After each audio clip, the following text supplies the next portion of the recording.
કરીએ છીએ, શેની સશક્તિકરણની વાતો કરીએ છીએ? હજી પણ જસદણની નાની બાળકીને ન્યાય નથી મળ્યો, ફાંસી આપી દીધી, એના પછી શું થયું ગુજરાતની જનતા જાણતી નથી. દાહોદની બાળકી ઉપર જે મર્ડર કર્યું એના પછી એના આરોપીનું શું થયું હજી પણ ગુજરાતની જનતા જાણતી નથી. અને જે પ્રમાણે ડ્રગ્સ અને દારૂનો કારોબાર વિસ્તરતો જાય છે એનો ક્યાંક ને ક્યાંક સૌથી મોટો માર પડતો હોય તો એ મહિલાઓને પડે છે. હજી પણ કહું છું, આ મહિલાઓ ચૂપ છે એનો મતલબ એવો નથી કે તમને લલકાર નથી.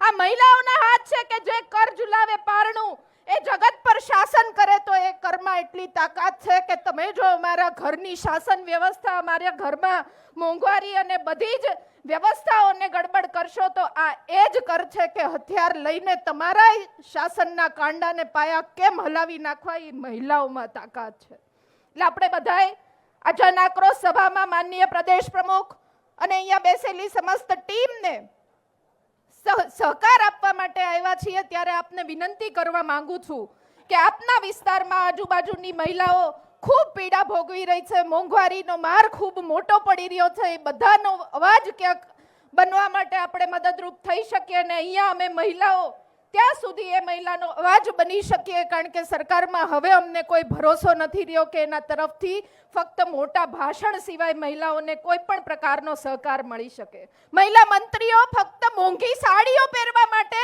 મંત્રી બને છે.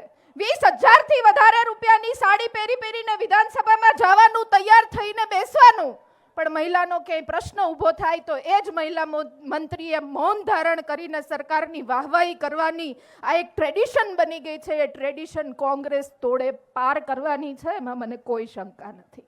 આપ સૌનો ખૂબ હૃદયપૂર્વકનો ધન્યવાદ વ્યક્ત કરું છું કે આટલા કપરા સમયમાં કે જ્યાં સરકાર, મીડિયા કર્મી, અહીંયા બધા જ મીડિયાના મિત્રો પણ હાજર છે, એમાંથી પણ કોઈ જો સાચું બોલે તો એના પણ ક્યાંક હાથ દબાવવાના, કાંડા દબાવવાના, એને ક્યાંક ભયભીત કરવાના પ્રયત્ન કરતી હોય તો આપણને તો ક્યાંય મૂકે નહીં. છતાં પણ આપણે અડીખમ ઊભા છીએ, હજી પણ ઊભા રહેશું અને ગમે એવી 32 વર્ષથી શાસન હોય, 30 વર્ષથી શાસન હોય, અમે સક્ષમ છીએ કે તમારા પાયા હલાવી નહીં, તોડી મળી ઉખેડી નાખશું, એમાં કોઈ શંકા નથી. આપ સૌનો ખૂબ હૃદયપૂર્વકનો ધન્યવાદ. જય જય. આજે તો સહકારિતા મંત્રાલયની વાતને કરવા માટેની આપ સૌને બોલાવેલા છે. કોંગ્રેસને ખાસ કરીને આ પ્રકારની જ વાતો કરવા માટે કહેવાયેલું છે. આપ પણ છેલ્લા ઘણા ટાઈમથી જોવો છો કે વિધાનસભાની અંદર મહિલાઓ એ કેટલી કોંગ્રેસની ચૂંટાઈને આવે છે.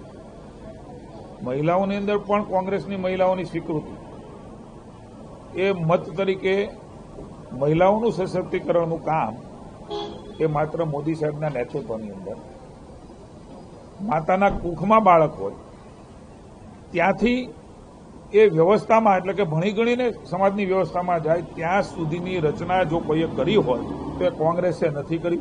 કોંગ્રેસે એનો જવાબ આપવો જોઈએ.